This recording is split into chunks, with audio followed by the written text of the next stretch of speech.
So that's the story that UTV aired on Wednesday. And for those who do not understand Twi, basically what the report says is that there was a motor accident over a month ago.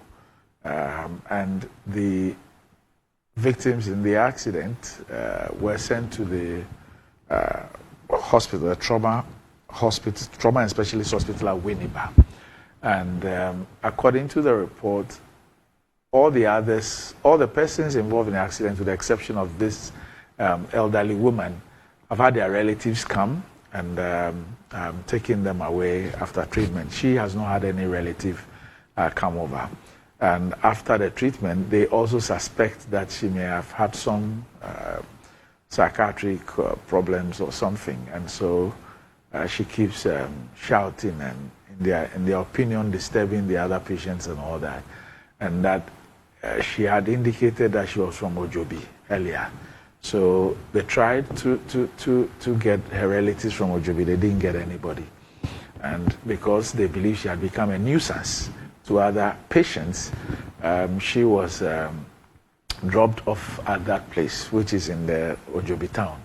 And it took 3 days. She was dropped there 3 days before the station actually aired this particular report. And so she was there for 3 days, and then she died in that bush. And so that was the story. And the UTV said they spoke with the medical superintendent, who gave them these facts as with respect to why the hospital did what they did. And so, although they didn't play us the voice or interview with the medical superintendent, they quote the medical superintendent as having given reasons why the hospital took that decision. And as I indicated, the Ghana Health Service this morning, this report was on Wednesday, and from the reporter, the incident occurred 3 days earlier. So it would have been Monday. And they are saying that the attention has been drawn to the media story, and they say they've initiated investigations into the authenticity or otherwise of the story, and they wish to appeal to the general public to be patient, as anyone found to be connected with this unfortunate incident to be severely dealt with in accordance with the provisions of the Services Code of Conduct.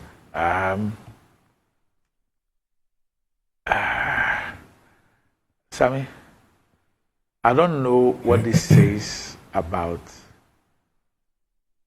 the so-called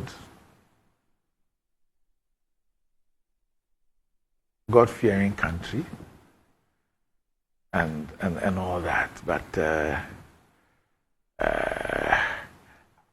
I will still wait for the investigation. But this story, the first time I saw it, it made me both numb and livid. I don't know. Yeah. Man, Doc, this is really heart-wrenching, totally awful. This is not the kind of news that we want to hear, and it's just unbelievable. The measure of any society is how it treats its weakest members. It has been said. There are many protocols this hospital could have followed, many protocols. If the hospital is claiming, and the media reports indicates that they spoke to Dr. George Pra at the Winneba Government Hospital, it is the height of cruelty, of inhumanity, to just conclude that because you can't find relatives and you claim you come from this town, we are going to dump you there. I mean, animals are not treated like that. No living thing should be treated that way. And if really Dr. George Price said this, told the UTV journalist this, the question I asked this morning is that, what happened to the Hippocratic oath that he swore? Apparently she's even 44, not that old, yeah, 44. Yeah. You know, so what happened to the Hippocratic oath? to be fair, to be diligent, to care for the sick with utmost care to the best of your ability. What happened to the Hippocratic Oath? Chapter 5 of our 1992 Constitution is very clear. We must all endeavor to do our best to protect human life, to protect the dignity of all citizens. That is what is enshrined in our Constitution. Where is fellow feeling? Many protocols could have been followed. Winneba is such a cosmopolitan town. I remember many years ago going to the University of Education, Winneba, to campaign when I was running for NUC's president. About what, 18, 19 years ago, they still had, at that time, many radio stations. Many, Windy Bay and others. There's this Peace Radio or something that has had a long battle with Peace FM, and the likes, that, broadcast in all of those vicinities. So they couldn't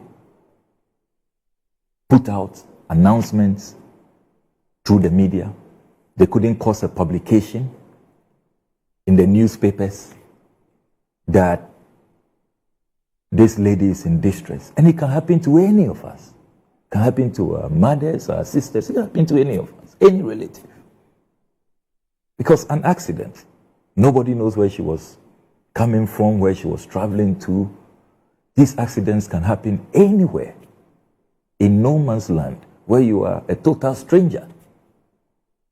So why didn't they follow basic protocols?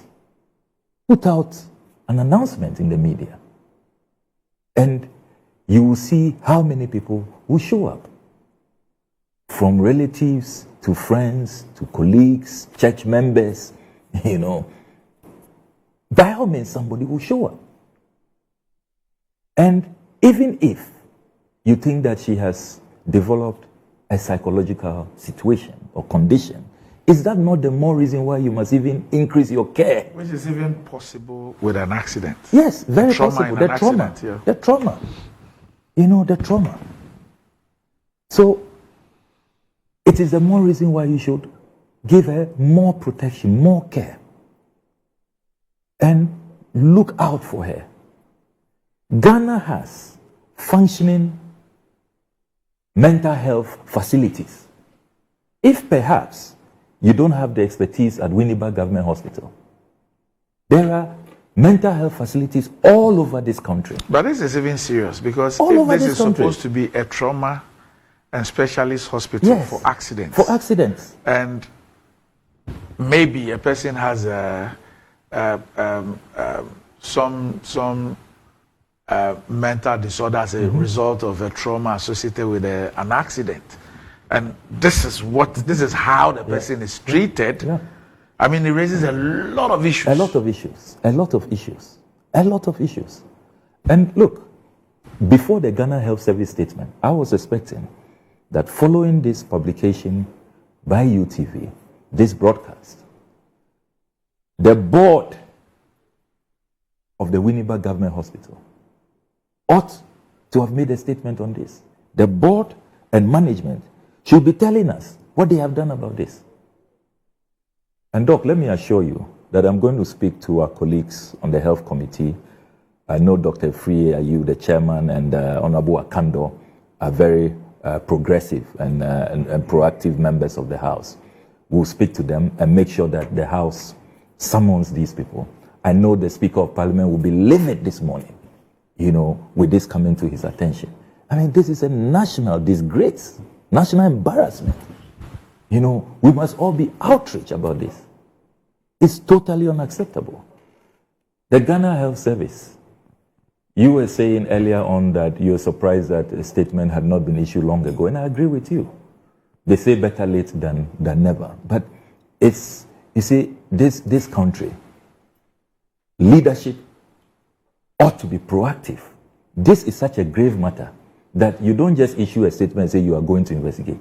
At least you should have taken some steps immediately. What does it take, the whole Ghana Health Service? What does it take to, first of all, even just ascertain the facts quickly? Yeah, and put in place. Establishing whether it is the hospital that put him in an ambulance. Exactly. And dumped him. Exactly. And dumped her there. Exactly. What does it take to establish that? Yeah. It's been about a week. Before UTV reported this, they said this had happened about 3 days prior. Yeah. Now this woman has died. Just imagine the pain she went through. Helpless. How could a person with both legs in POP be dumped here? Yeah. And expected to survive here alone for 3 days? In the bush, without food, without water, at the mercy of the vagaries of the weather. It's been raining, we all know. This is the height of inhumanity, of cruelty. I'm so ashamed as a Ghanaian this morning. So ashamed.